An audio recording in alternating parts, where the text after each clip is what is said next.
What's up, everybody? Welcome to the Pick Six Podcast, CBS Sports Daily NFL Podcast. I'm Will Brinson. I'm your host. It's Friday, July 31st. My, oh my, where has the time gone? Football's getting close. And today we're going to talk some breakout offenses. We did breakout defenses with Bryant McFadden yesterday. Joining me now to do that, as well as chat some news, Ryan Wilson and a better-looking version of John Breach, Tyler Sullivan. Sully, what's up? What's going on? Well, how you doing? How you doing, guys? Hey, what's going on? So, Tyler, do you go by Tyler or Sully? Sully. More often Sully than anything else, which makes me very original for Boston. It is just, right. I am a one of a kind. We're also on YouTube. If you want to see if Sully's Boston face matches his Boston accent, you can go to youtube.com/pick6. And even if you don't want to watch on YouTube, which you should, because it'll be fun and awesome, you can hit the subscribe button. So we appreciate anybody who just goes to youtube.com/pick6, hits the subscribe button. We boost our numbers. We get the pizza party. And if you really want to help us out, the final day for the People's Choice Podcast Award voting is happening right now. Please go to the link in the description, and you can click on it, and it'll take you to a login page. There's 3 fields, I think, that you have to fill in very fast. And then you can hit drop down under People's Choice, find Pick 6 there, drop down under Sports, find Pick 6 there, and vote for us. If we win, it won't be a pizza party. It will be, we have said, if we win that award, we will do a drunken mailbag, as in we will get hammered and then answer mailbag questions. So hey, something to point out, because I saw that your buddy Jamie Eisenberg, our buddy Jamie Eisenberg, Fantasy Football Today podcast, he's promised to do something a little more exciting than get drunk and do a podcast. He will shave his head if they win. Yeah, I won't. You won't. All right. Well, I was going to put that. I will shave your head if we win. I was going to make that joke to Jamie, but it didn't seem very funny. You shaving your head would be something else. Yeah, there's no chance I would do that. Yeah, you know why? Debo, will you shave the sides of your head if we win? Yeah, that's easy for me. It seems like you don't want this award, Will. I do. I'm not shaving my head. Debo, here's the problem, and Sully, this will be. You may have heard this. These rumors. Fantasy footballers won 2019 People's Choice Award. That's impressive. The reason that Brinson doesn't want to do this is because he has hair plugs, and when you shave hair plugs, they don't grow back. So that's understandable. By the way, just some previous winners of the People's Choice Podcast Awards, the Fantasy Footballers, or the overall People's Choice Award. That's impressive. Dad's Drinking Bourbon. Sounds fun. Big Girl Money. Good Night Stories for Rebel Girls. Yikes. The Reasons I'm Broke. Oh, yeah. I think I did. That's a good one. Is it good? I don't know. I don't know. I can relate to it. Yeah, I was going to say, I've been doing it a few times. If These Ovaries Could Talk. You sound I can also relate. Yeah, Real Life, Real Crime. Ooh. Today, Explained. Better Work, Bitch. Which actually won in Religion and Spirituality. Of course, yeah. Didn't see it coming. Makes sense, as it should. Sure. The Brain Candy Podcast, 30 for 30. Why'd You Push That Button? Which is actually a podcast that my son and I do. A weekly podcast when he breaks some sort of device that we have here. Also sounds like a terrible game show. Yeah, that's right. And so those are some winners right there. Oh, very esteemed company if you happen to join that group. Indeed. By the way, it feels like the Legacy Awards, we are actually up for the sports category, which is called the ESPN Fantasy Focused Football category. It's like they named it after them, which is a little tough. Like, can they win again? Can they win within their own category? Because that feels Jamie's going to shave his head. He's actually willing to put something on offer. By the way, I want to point out quickly, I watched the first few minutes of your podcast with Prisco on YouTube. Mm-hmm. And shout out to Debo for defending himself over his toucan shirt against YouTube jabronis. I thought he acquitted himself quite well. Yeah, these guys cannot pull that off. I saw them out and about in Miami. It's not something they could pull off, and I think it was just jealousy, especially from Pete.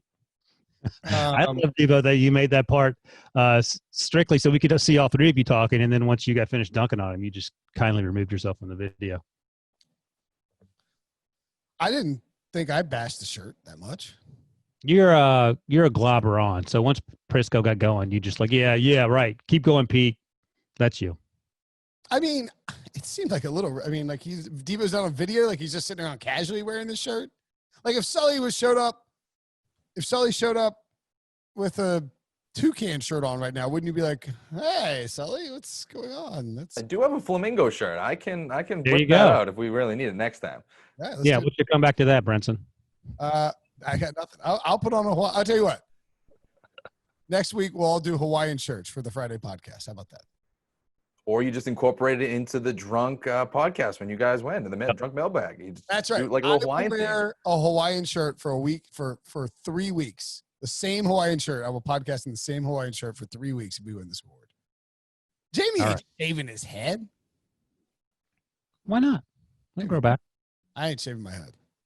I would rather see Azer shave his head. The risk that my hair doesn't come back is just too great. That's a real risk. I'm with you, Will, because I'm getting older too, and it's just, I don't know what's going on up there. I'm getting a little nervous, so I'm trying to preserve everything. My cousin Jay is on my dad's side, so I think I get my hair mostly from my mom's father, and like most people, but he had great hair. But my cousin Jay on my dad's side shaved his head for $250 in high school, and it grew back with curls. Oh no, it grew back with like curls, and then just fell out. And so he's been bald ever since. I'm not here for it. I'm not shaving my head. It seems like a medical marvel. He might want to check in with some doctors to figure out what's going on there. All right. So Damien Williams has opted out for the 2020 season. I'm laughing because on Wednesday when it was announced, our boss, Eric K., affectionately known as EK, suggested rather firmly that we do an emergency Damien Williams opts out podcast. We got some notes about it on Twitter, not a ton. There was no chance in hell we were doing an emergency Damien Williams opts out podcast. I was trying to sort of figure out what Ryan would suggest, and it involved a lot of swear words and the line "you're crazy." There was Ryan. I mean, what are we doing? We're doing a Damien Williams. Debo, did you consider that? Yeah, it's a consideration. I mean, it's pretty unique for a player that almost won Super Bowl MVP to opt out of a season, an unprecedented season, but ultimately I was on your side. It'll be interesting because there'll be more guys over the next week, and I think that situation is going to pop up for us maybe a couple times if we go up or not for an emergency. Ryan, what is the level of player that you would need to see opt out to warrant a? Well, this harkens back to the T-shirt I got made, the Brian De La Puente T-shirt. You know this story, Devo? No, certainly not. Well, this must have been 5 years ago, I bet, when we were all just maybe more than that, because Pat Curran was still he would come down for the visits in Florida when we all got together every year, and because he asked me specifically, why are you wearing a Brian De La Puente T-shirt? But EK, when he was editorial oversight of NFL, we were writing all the time, said, Brian De La Puente's retired. We need something on that right now. And Brian De La Puente signs 2-year, $5 million deal with Bears. It could be anything involving Brian De La Puente other than running a 45-minute marathon, a breech-length marathon, and it's not newsworthy. So whatever the story was, we were like De La Puente dying maybe would qualify. But sports-related, it has to be something pretty miraculous. And Brian De La Puente pitches a no-hitter. That's newsworthy. But what happened was when this was suggested, it was in Campfire, but it was basically Slack, same setup.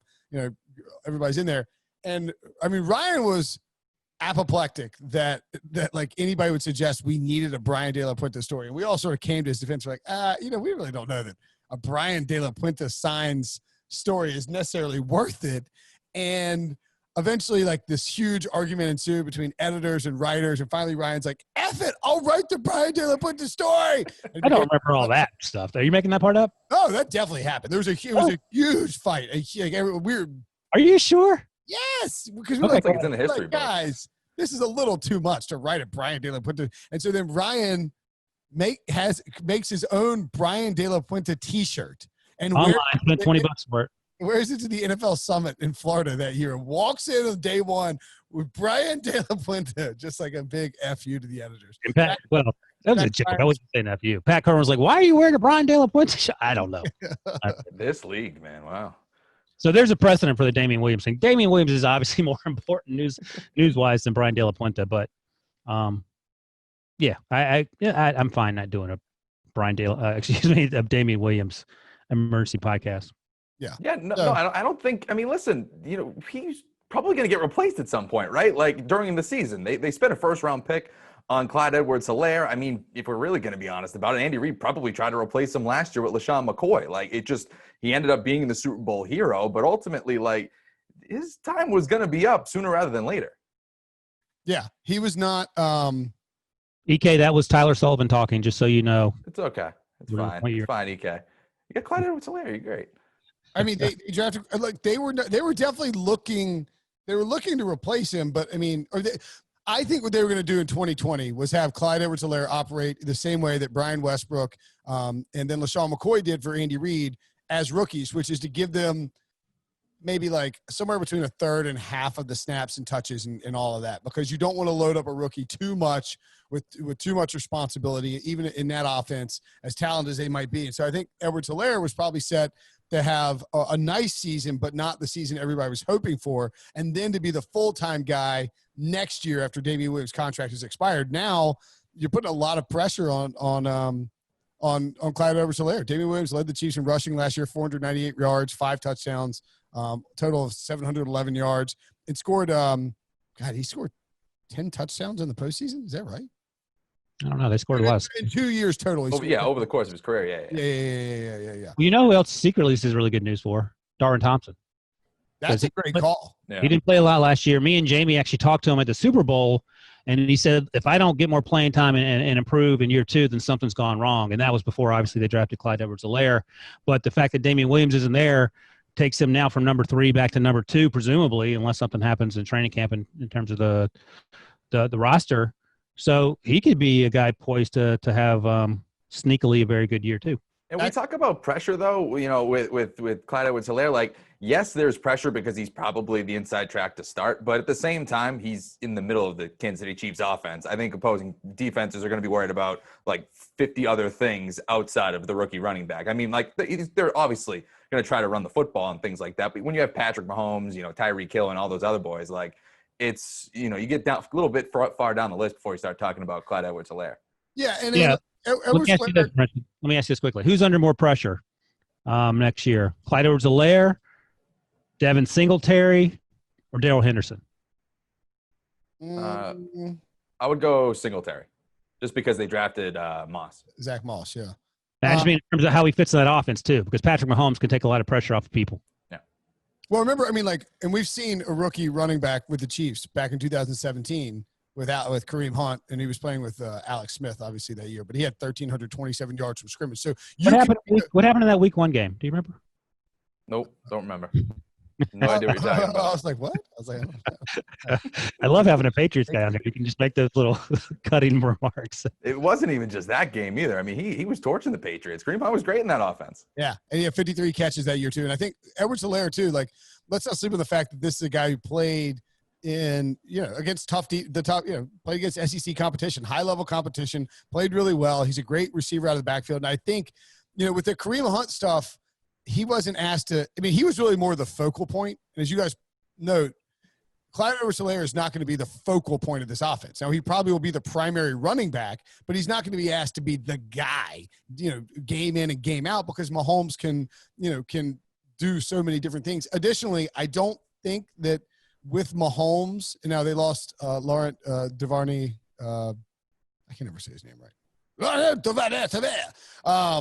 It's mangled French. But the point being is that, I think Mahomes can mitigate some of the pass protection responsibilities for a first-year running back with the way that he moves his feet and with how, how crazy he is in terms of his throws. So this is a big deal for a team that is the best team in football and is looking to repeat at the Super Bowl, but I don't think it sinks the Chiefs' battleship or anything like that. No, LDT. You can refer to him as LDT. Laurent Duvernay Tardif. There we go. LDT. No, of course not. He'll basically, if he provides what Damien Williams provided last year, they'll be in great shape. He's not going to be asked to do a bunch. I mean, Sully mentioned that Devin Singletary has a lot of work to do in that backfield, because if Josh Allen ain't clicking on all cylinders, a lot of it's going to fall on him and Zach Moss. So I think if you're going to be a rookie running back, literally the best place to be is either Baltimore or Kansas City. So I think Edwards-Helaire will be fine. I think the only thing you just got to point out, though, it is significant in the sense with Damien Williams, is just because there really hasn't been an offseason for these guys. So rookies just in general are going to, I think, struggle a little bit out of the gate here, learning the playbook. They're not going to have any preseason reps. So it's going to be a little bit different for these guys. But overall, I do think, like we've been saying, I think he's going to be fine. From a fantasy football perspective, because sometimes people don't want to listen to Adam Azer blather on incessantly about things, so they come to this podcast for the fantasy takes. I'm not so sure I wouldn't take him top 5. If he's the guy in Kansas City, now there's a lot of risk with it, but the upside is there. I wouldn't take him over Christian McCaffrey, Saquon Barkley, or Zeke Elliott. And I don't think I would take him over Alvin Kamara, just because we know what Kamara's done. And there's not going to be, there might be an injury, but that's not something you can forecast. But there's not going to be like some, rookie wall or struggles with pass protection or competition with Darwin Thompson or who else did they sign in?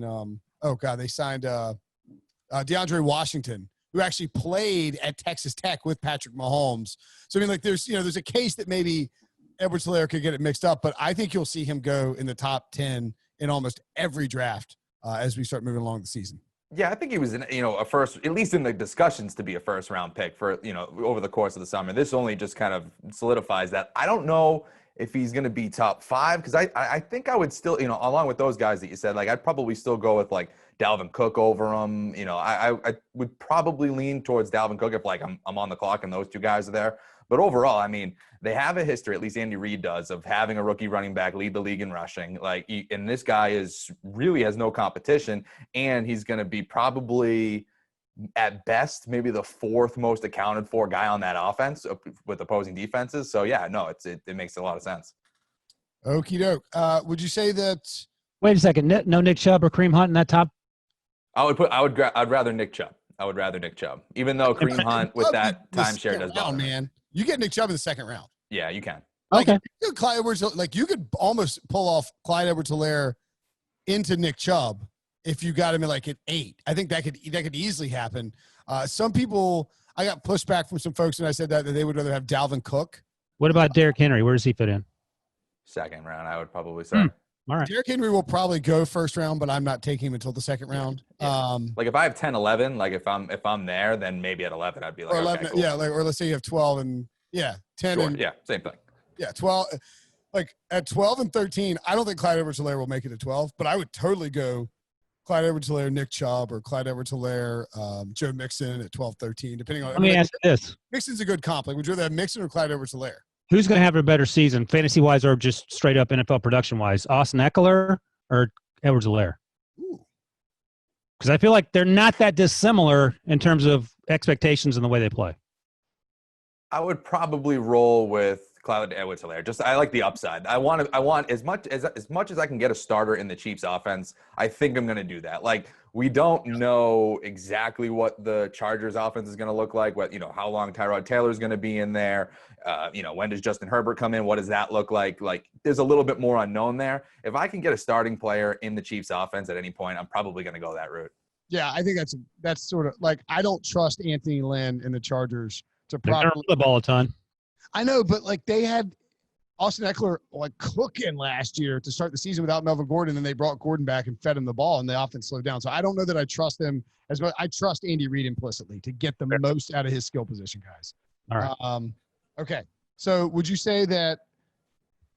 So where does this rank in terms of most important opt-outs so far? We've got LDT, as we mentioned, who is opted. I think it's clearly behind him. He's a starter in the offensive line. That's more important than a running back. And no disrespect to him, Damien Williams, but the reality is. So obviously he's behind Marcus Cannon and Dante Hightower and Patrick Chung. Then. Yeah, in my mind. Where we touched on this last podcast or earlier this week, but since you're here, Sully, I'm curious what you think. Where are you at on the Patriots players who opted out, and where's your head out on Is he going to rip up his face and have a Trevor Lawrence mask on underneath? Yeah, I'm gonna instead of the super cam, I'm just gonna rip open like it's a Trevor Lawrence jersey. No, but it's not great. For the Patriots, obviously, I mean, we're recording this on Thursday. This morning, there was a lot of news about Matthew Slater almost opting out. He almost came to that decision. The ultimate Bill Belichick guy. And so you're looking at that, and I was writing that story and basically talked about how this has been an offseason where not only are you losing like high-profile guys, you're losing all of your leaders. I mean, Brady, Van Noy, Hightower, Daron Harmon, and all of a sudden, if you lose a guy like Matthew Slater too, who's literally breaking the huddles in the locker room after every single game, like that's tough. It's basically at that point just McCourty. So you need leadership in there. I know people are like, okay, who cares? Slater's a gunner, but if you're around New England and you follow that team a lot, you realize how important that guy is to just the locker room and the culture. Slater, so you need those guys. There's a reason why Matthew Slater, who is just a special teams guy, has been on that team and consistently re-upped with his standard contract or a little bit of a raise for like 12 years. And by the way, fun fact, David, I told you this with Matthew Slater, how I went to the Super Bowl in Indy, Ryan's first Super Bowl, my second one, I think, right? I go up to the podium and I started asking him a question, and he's like, I thought he was a different guy. Oh, good. Oh, great. Really awesome. embarrassing. Who do you think he was? What's that? I thought it was Josh McDaniels. Julian Edelman. Danny Amendola, totally fine. I can't remember who I thought it was. Maybe it was, I think I thought he was a cornerback, or I can't remember exactly what it was, but I thought I was at, and he was like, maybe I thought he was a McCourty. Mm-hmm. Hey, look, pro tip: when you go up to talk to someone at a names, they have names right above. And I realized I was like, oh my god, this is literally the most embarrassing thing that's ever happened. They oftentimes wear their jerseys too. Yeah, well, he's on a podium though, and that threw me too. Like, what was Matthew Slater doing on a podium? This is 2011. It was crazy. But that goes back to Bill Belichick. Like, he put him on a podium. Yeah, they pick who goes on podiums. They put Slater on a podium. All right. So anyway, I am a little concerned about the old Patriots this year. Yeah, same here. All right, Sully, as a Pats homer, what's the over-under in Vegas, Brinson? Questions you don't have the answer to for the Patriots. You know that? I think it's 9 or 9. I think it's 9.5. 9.5, Sully. What do you got? I'd probably go under. I think they're probably 9. I think they are. I mean, listen, we don't know. I mean, sure, if Cam Newton is Cam Newton, then yeah, sure, pound the over. But we don't know that. I mean, we know that he's pissed off and he wants to be great and go on this, FU tour. But we don't know if that thing's actually going to work out well. And so, if he's not great, then you're throwing in maybe Stidham at some point. And we don't know what he looks like. I think they're all, have the potential to be great. But we have no idea what this offense is going to look like. We don't even know what the offensive line is going to look like right now. I mean, we talk about Cannon, but, we don't know what David Andrews is going to look like, the starting center. He was out all last year with blood clots. He says he's going to play, but, we're talking about these opt-outs and stuff now. We don't know what that's going to look like, even though he thinks he's going to. And then at left tackle, Isaiah Wynn, he hasn't been healthy yet. He, first-round pick in 2019, I think. And he hasn't been healthy throughout the course of his career. So you're talking about your left tackle, your center, and your right tackle. I don't care if it's Tom Brady under center. It's just not going to work if that's the case. And Sony Michel, who I know, not well loved by Patriots fans because he hadn't run very well, and they could have had Lamar Jackson instead. We I would have taken Nick Chubb. I would have taken his teammate. Exactly. By the way, the Pats over right now at William Hill is 9.5 plus 140, and the under is 9.5 minus 165. So I think that's about right. I think that's shifted since in the last 48 hours. And their schedule is particularly tough too. Yeah, you're getting plus money if you think they'll win 10 games. Yeah, I like that. I just because they're the Patriots, and every year I know Tom Brady isn't there and all that, but Bill Belichick's there and Josh McDaniels there. I wouldn't lay $1.65 to fade Bill Belichick. Yeah, I mean, that's fair. If it were 9, then I might take the under. I would probably still take the under at even. I'd rather take the under 9 at even money. Because you got to put, you can push whatever, but you're not, 10's going to beat you either way. So do you have the William Hill odds still up? I don't but I can tell you anything you want because Debo is Debo. I should be talking to him. Well, he's the world's best producer, and he while we're talking, he goes and gets the numbers and sends them. What do the Bills look like? They can't be higher than 9.5, I would imagine, right? I feel like they'd have to be 9.5. 9, and it's even at minus 110 on both the over and under at 9. Debo, do you have open because William Hill is sort of hard to navigate? No, it's not. It's extremely easy. Yeah.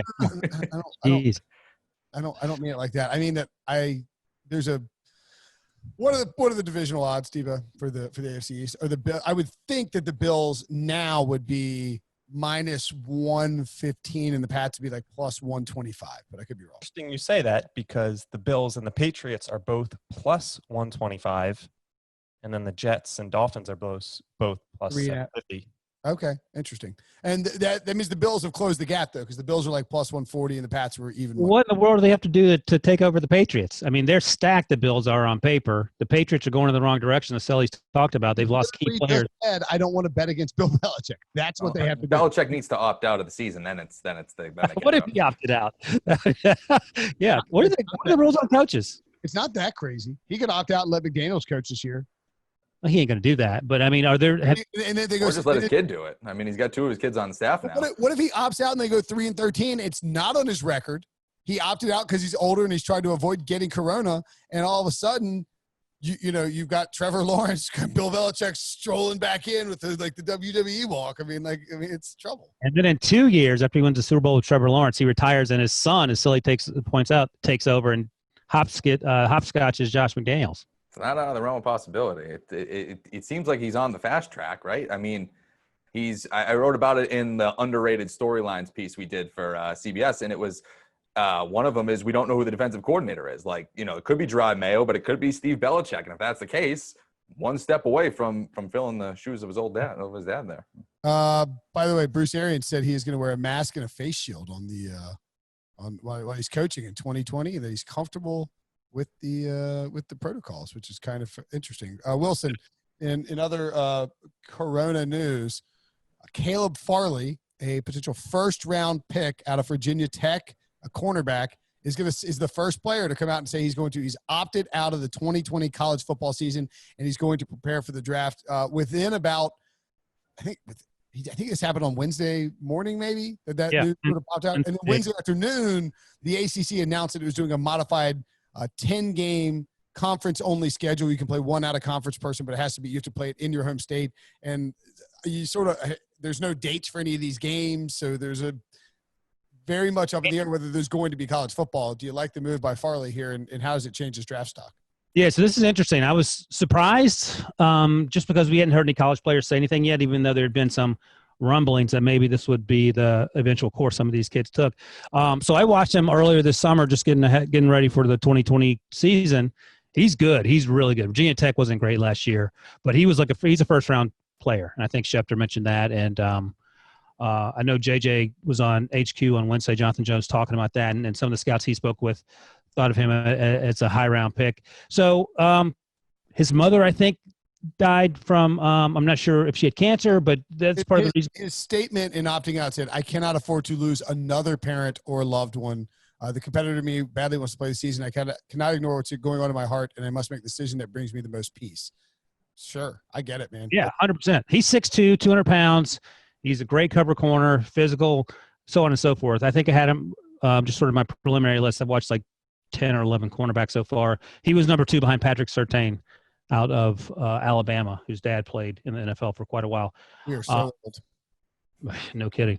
So, yeah, good for him. I have no issue with it. The only thing I would point out, a lot of times what happens during the draft process is you forget about these players. Like an example would be Bryce Hall, who didn't sit out last year, but he had an ankle injury and missed much of the season. If he'd come out a year ago, he would have been a first or second round pick. I think he'd end up going day 3 guy, maybe 5th round even to the Jets. Big, fast, strong receiver, cornerback, that ankle injury hobbled him last year. Farley won't have that concern because his tape is his tape. We'll see in terms of where we are in the Senior Bowl, if that's going to happen, and if he gets invited there, and if he plays there, and then all the pre-draft process, how that looks. But if he runs well, I don't know how he couldn't be a first-round pick just because he didn't play what could end up being a modified college football season. It's kind of crazy, too. Like, you could sit out the whole season and then blow up during the draft process. That too. It won't matter what you did. Like your tape, you could leave. Like if you had a bad 2019 season, that's different. But this guy's leaving college with good tape. He's going to spend a year training. He's going to get to train for both Senior Bowl activities and for combine activities, and he can come out and show out. He hasn't played a lot of football, but I mean, NFL is full of kids who didn't play a lot of football and went on to have really successful careers. Right. Absolutely. All right, let's take a quick break. When we come back, we'll do breakout offenses.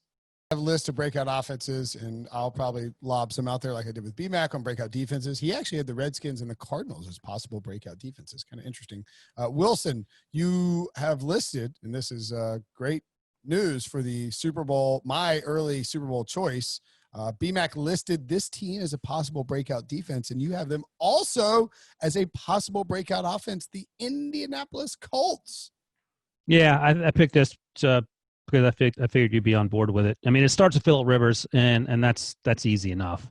That's a clear upgrade at the quarterback position.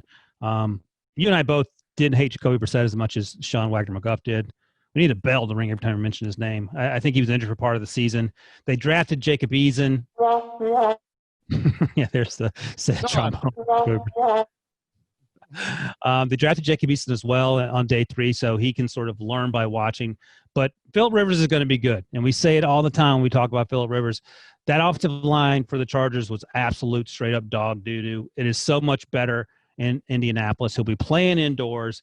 They use their 2 second-round picks on Michael Pittman, the wide receiver, the big wide receiver at USC, Jonathan Taylor, the running back out of Wisconsin. And that goes along with the players they already have. Ty Hilton, Paris Campbell, Jack Doyle, the tight end. So there's a lot of reasons to be excited about this offense. And they play in a division that includes Billy Brinson, which automatically makes things a little easier, I feel like. I think the Titans will probably come back to earth. And who's the other team in that division? Jaguars. The Jaguars. Not particularly great. Forgettable. That's why I forgot. I mean, my question with them, though, I'm right there with you. I do think that they'll be much more improved. Love the weapons around Rivers, but I sometimes have a little pause in the sense of it was all the Chargers. It was everything around Phillip Rivers. He was perfectly fine outside of the cast around him. Like, there's clearly something, he clearly, I don't know if it was, it's not 50-50. Was it 70-30? Like, was it 30% his fault for poor play there? So I have to think that some of that might have to carry over with just another year in the league. I mean, he knows the system with Frank, right? He has some familiarity there, but he is going into something different, and his play is somewhat diminished from his prime days with the Los Angeles Chargers, or San Diego Chargers, as most people like to put them. Like, I wonder what that's going to look like translating. Yes, everything on paper looks great, but I'm not 100% sold that this is like a slam dunk, Peyton Manning going to Denver, Brady going to Tampa Bay type of like veteran quarterback move. Devo, yeah, you're touching a nerve. I know. Back, he's done. He's done. It was a good run. No, I think the Brady Tampa Bay thing is interesting because people like just blindly assume that Brady's going to be incredible. Like, we haven't seen it. We don't know. Yeah, I mean, totally. I'm there with you too. I think it'll be good in Tampa Bay, and Manning took a little bit time to adjust. The reason I think that Rivers will be good in Indianapolis is that the Chargers offense for so long has A, had a terrible offensive line, and B, has, especially under Anthony Lynn and then Mike McCoy before that, had a really terrible habit of falling behind in games, being conservative but not effective, and then asking Phillip Rivers to mount some crazy comeback. And Rivers, look, like Jameis, he doesn't have a conscience. He'll throw. I mean, he's going to throw. Like, he doesn't care about his interception numbers. Like, he will pile up interceptions. No, he doesn't. I mean, he just doesn't. Like, he's going to put the team on his back and try to win the game as best he can. And I think that Frank Reich will have a more balanced approach that is designed to try and get ahead of, like, to get leads and to lean on the run game and then to use some play action. And the way that they've built out this roster in terms of the receivers with adding Michael Pittman, you have T.Y. Hilton, Nyheim Hines. I know he's an NC State guy. I get it. I'm a homer, but he's a great back. I think he's going to have a great year. I think he's going to catch 75 balls. So, I mean, I really think these guys that they have there fit what Phillip Rivers does well. And then adding Jonathan Taylor, having Marlon Mack, they're going to have a run game. Like, when Mack went out last year, they really struggled to run the ball well. And now they have Jonathan Taylor who can step in, or maybe, Mack steps in if something happens to Taylor, he can't adjust. I just think there's going to be balance to this offense, and it's going to alleviate the pressure on Phillip Rivers to go win the games by himself late, and that will make him more efficient and effective. I'm also curious to see quickly just the maturation of like Paris Campbell and Pittman out of the gate here, because they kind of have to stop relying solely on T.Y. Hilton. I feel like, whenever he's out of the lineup, they stink. and they have no semblance of a passing game. You know, those two youngsters are going to be huge. You know, Rivers too, obviously, you know, distributing the ball and everything like that. But those guys are going to be big coming out of the gate. All right, Sully, give me your first breakout offense. One thing quickly. To Sully's point, I would say 50% of the crappy play last year was all on Phillip Rivers. At least. I think 70-30 is a little generous. He played awful at times. Yeah. So, I'm not trying to – I don't think he's washed up the way that I think people generally perceive that he's washed up because he had a bad season. He looked washed up. I think he was pressing. I think he knew it was his last year in LA. I think he knew it was his last year on the franchise that drafted him. I think he knew that he had to, like, you see guys do that. Tom Brady did it last year too. You know, Tom Brady did it down the stretch. He was pressing because he understood that this was it. This was the final stretch run for him in New England. He wasn't coming back, and he felt the need to try and win games by himself because the natural pressure of this being it weighs on you. And there is a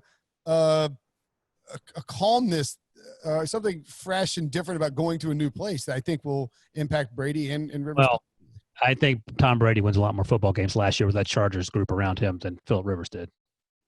I mean, I think Phillip Rivers Phillip Rivers wins 2 games for the Patriots last year. No, what are you talking If you swap quarterbacks, Chargers are, you know, I think if you take the quarterbacks out, I think the Chargers offense, now the offense, not the defense, but I think the Chargers had a better offense. I would much rather have Hunter Henry, Keenan Allen. I think Tom Brady probably would have taken the Chargers to the playoffs, but I don't think that Phillip Rivers would have won 4 games with the Patriots. It's asinine. Who's he throwing to? He couldn't throw to good receivers last year.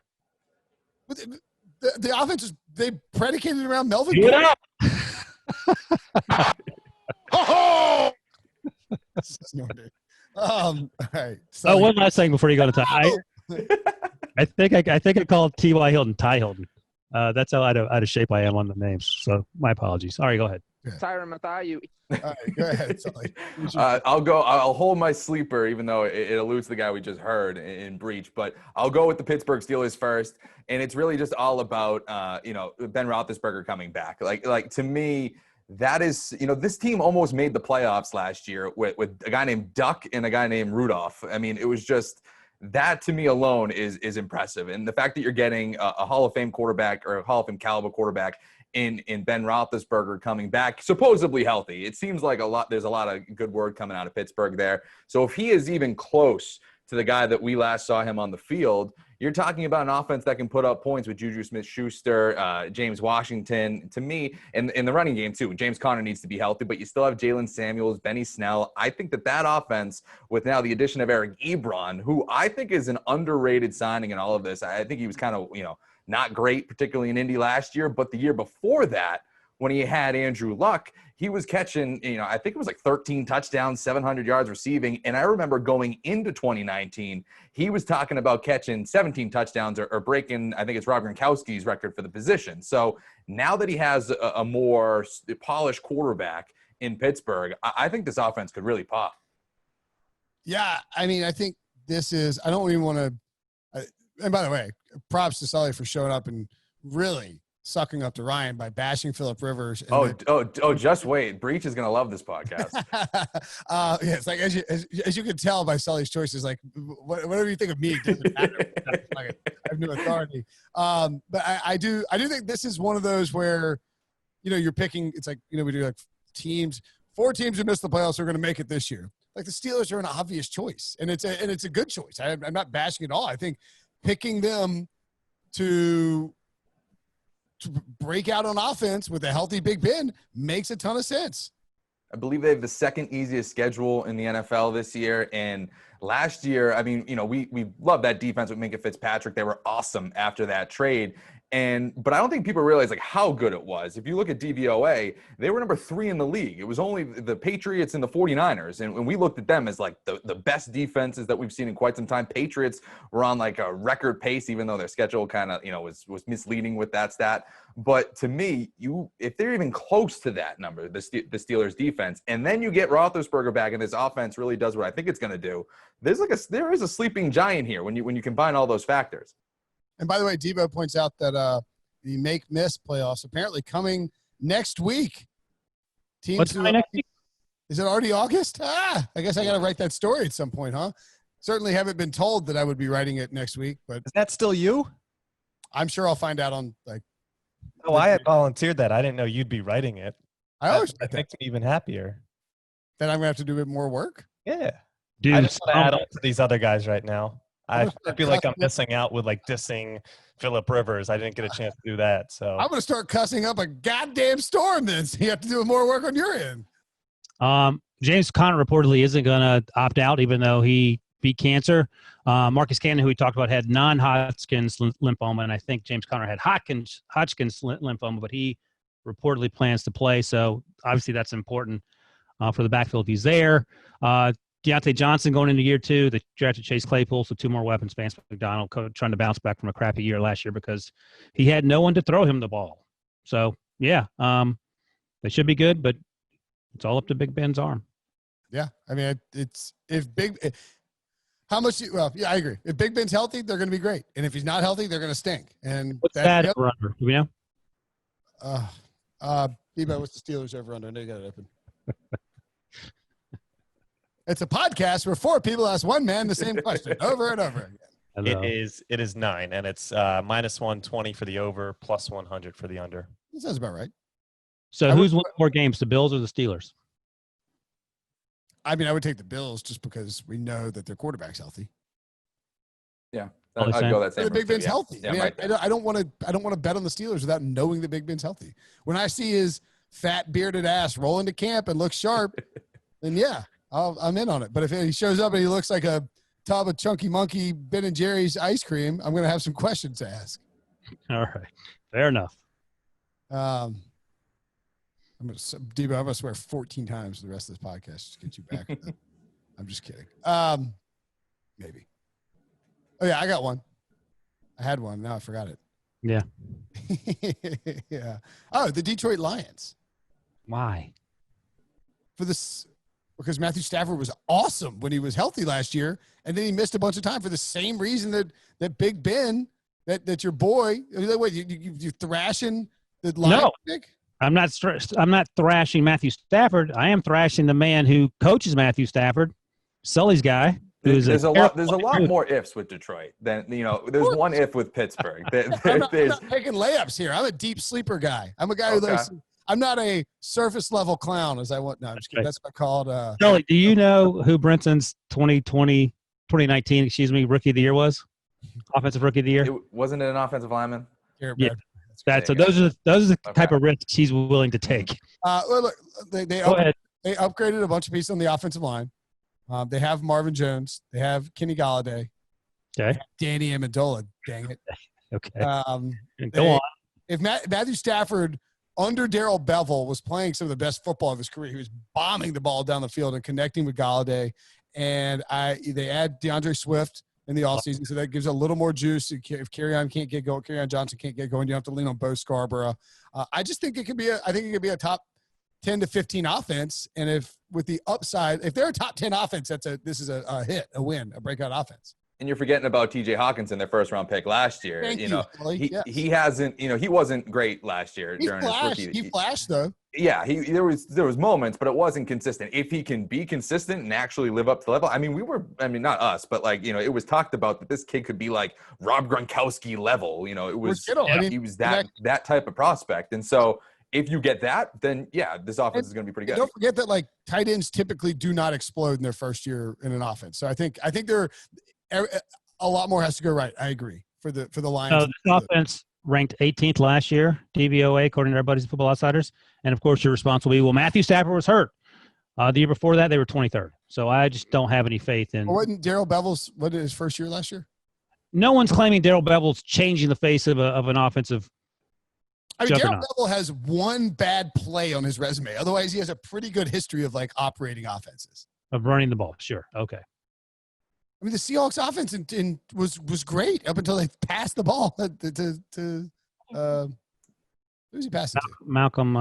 He passed it to Malcolm Butler, but he was passing. Who's running the slant? Oh, was it Lockett? No, it wasn't Lockett. It was Curse, was it? Was it Jermaine Kearse? It may have been. He made the crazy catch earlier, but I don't know if it was. No, it wasn't Jermaine Kearse. It was a smaller guy. I have that picture. Maybe it was Lockett. It was a small guy. How do you have that picture and I don't? And I'm in a Ryan came took up it. here. Ryan took it from the press box. I was sitting in kidding. the press box, He had and his I was like, telephoto lens. and I didn't even see that it was intercepted. I had to look up and say, "What happened?" And someone said, "He just threw an interception, dummy." But yeah, I can't remember who it was. It was a young receiver, smaller receiver. Anyway, all right, Lions. That's out on the limb. I'll give you that. I suspect it'll go the way of Garrett Bradbury, but hey, you're on the record. And you said they're 18th last year in DVOA. So are we measuring this by DVOA or are we measuring this? Well, I mean, if they're successful, Matt Patricia will presumably keep his job, right? 83 was Lockett, right? I think it was Tyler Lockett.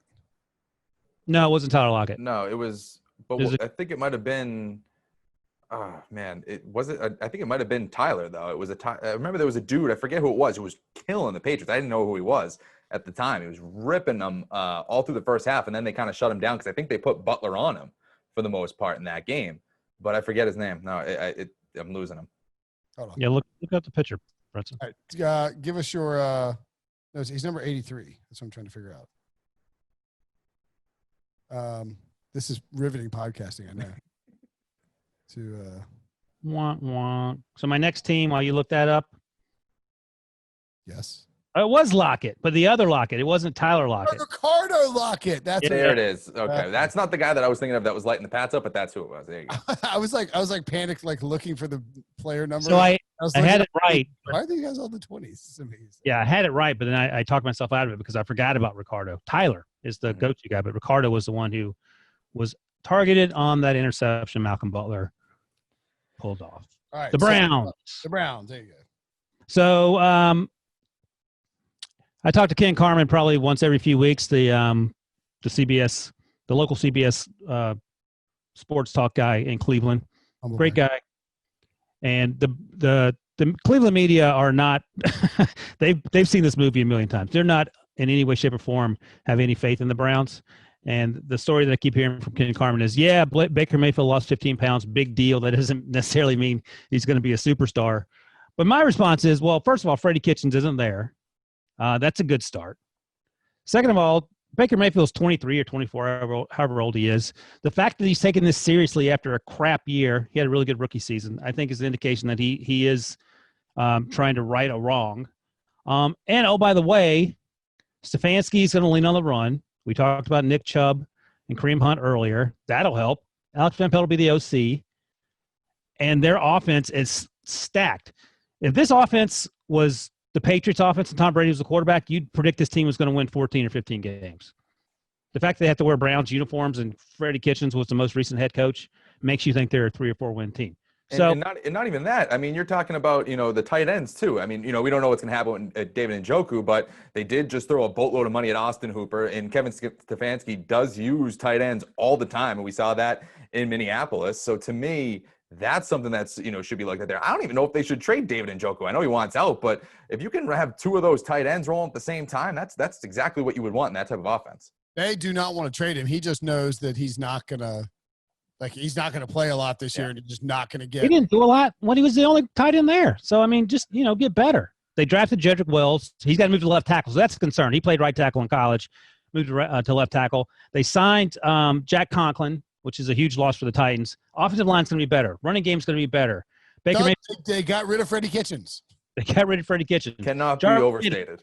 Really that cannot be overstated. Stefanski is really smart and knows what he's doing, and he's a great play caller, and he's going to utilize, a ton of play action. I think that's going to play, and he's going to roll Baker Mayfield. I think it's a great call. I mean, say what you want about Kirk Cousins. Stefanski had him in like MVP conversations, which I don't think Kirk Cousins is an MVP talented quarterback. Right. So, I mean, if you just carry that logic over to Baker Mayfield, who I think is more talented than Kirk Cousins, then that's going to be exciting there in Cleveland. Yeah, I agree. Let's stick in the same division, Sully. I know this is turning into an AFC North podcast here, but hey, we'll take it. I'm going in. This is in honor of Breach, who unfortunately is not here today to witness this, but I'm going with the Bengals. I really am. They were terrible offense last year. I mean, it was not great. I think they were the 3rd worst scoring offense, the 8th worst rushing offense, the 14th worst passing offense. It just was not great. But a lot can change in a year. And the biggest thing, obviously, is Joe Burrow coming in, changing things up there. I think they're already talking about him starting right now. I think that's the big news this week. But I feel like that has been the case even before they made the pick. I'm pretty sure that they were like, listen, man, you're starting out of the gate. Here's the playbook. You might as well start learning before we even call your name on draft night. So he's had like all of quarantine to learn the playbook and really kind of, integrate himself into this offense. Now, he hasn't had the reps that you would like to see him have, but he'll get that over the next couple of weeks here, and hopefully that will translate to some success on the offensive side of the ball. But not only that, the weapons around him are going to be amazing. A.J. Green is seemingly all in and coming back and seemingly healthy. You have T. Higgins that you just drafted. You do have Tyler Boyd. So there's 3 great wide receivers, or at least, one very possibly elite wide receiver. And then you look at the offensive line there, you're getting your first round pick last year in Jonah Williams that was, out due to injury. You're basically getting 2 first round picks with Burrow and Williams. And you never know what's going to happen with the tight end position. They got rid of Tyler Eifert this offseason. They did draft Drew Sample in the second round last year. I mean, Ryan, you might be able to tell me a little bit more about him, but a second round pick, I would assume that there's a little bit of a pop there. I mean, we were just talking about Hawkinson, where it takes a little bit for these guys to really catch on. But, I mean, there's a lot of pieces that I really like here with Cincinnati. And if Joe Burrow continues this crazy pace that he's been on, this offense could be pretty good. And it's the 6th easiest schedule in the NFL the Bengals have. So you never know. Yeah, it's funny you mentioned Drew Sample. I was sort of surprised they drafted him in the second round. He didn't get a lot of targets at Washington. I think they liked him more as a blocker initially. He's a really good athlete, so maybe he does come along. But I think you're right. I agree with a lot of what you're saying. I think this team could be good. And Joe Burrow, the way he played last year, makes you think that he could help any team right away. I just wonder how long that progression is going to take, just because of the lack of the offseason. But, we said the same thing in 2011, and Cam Newton came out and was lights out. And it's not lost on me the fact that they do play in a tough division there. I mean, you look at the defenses that they're going to be playing twice a year. Baltimore is going to be great. Pittsburgh, I just talked about how I think they're going to be. Cleveland's a good defense, and they're the worst one in the division. Exactly. So, that it's not going to be easy. But, I mean, I'm talking about a defense that was, overall just like terrible. Pretty much at the bottom of the league in most categories. And I think that they're going to take a pretty significant jump. I don't know if they're going to be top 10 or anything like that. But, if they're top 13, top 15, I think that I'd consider that a win. Yeah, Zach Taylor might get coach of the year if they go top 15 offense. All right, I got a couple sort of longer shots that I'll throw at you guys. One, Carolina Panthers. Seems like a far-fetched idea, but hear me out. Christian McCaffrey, good. We have established that as a factual good football player. Good football player. We don't need to debate that. 2, terrible defense. Awful defense last year, and now they're adding a bunch of rookies. I think the rookies can be good players. I like the rookies they drafted: Yetur Gross-Matos, Derek Brown, Jeremy Chin, a bunch of other dudes. They use every single pick in the draft on defensive players. Those guys aren't going to come in and immediately be awesome in a shortened Corona offseason.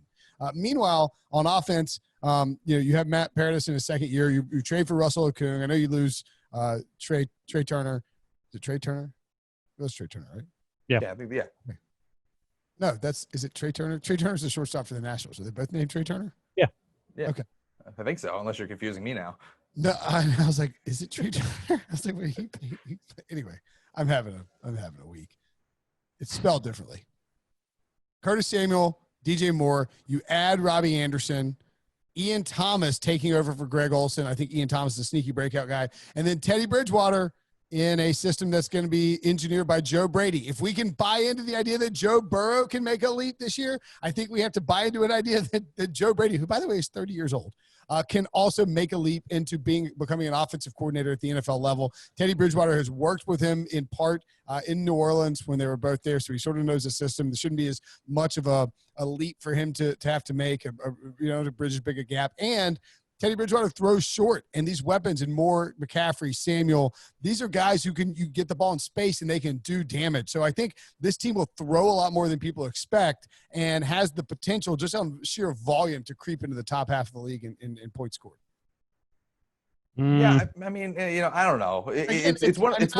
I'm not plucking the low hanging fruit here, fellas. Sure. And I got you, but I wonder if we're looking at it in terms of, the volume or like the quality. Is it going to actually be a good offense, or are they just going to pad the stats? I think that's probably what you're going to look at. If you're one of the first things you're bringing up is they have a bad defense, that just means that they're going to pad stats. Hey, but if we're talking, I mean, sure, if we're talking like fantasy, who cares? Like, are we measuring it top half of the league in yards and points scored? Yeah. If that's the case, then that's the criteria. Let me ask you this: more wins and more productive offense, Bengals or Panthers? That's tough. I will say, I mean, I would rather put my faith in Zach Taylor. Zach Taylor and Joe Burrow, I think. Yeah, I think I'm going with the Bengals. I didn't even mention Joe Mixon, who was a beast last year too. So I mean, if you're going to compare those two, I mean, McCaffrey's way better, but like, you still have a star running back in the backfield there for Cincy. Yeah. You got AJ Green's a stud. They're both 5.5 win totals. So we take the over under for both teams.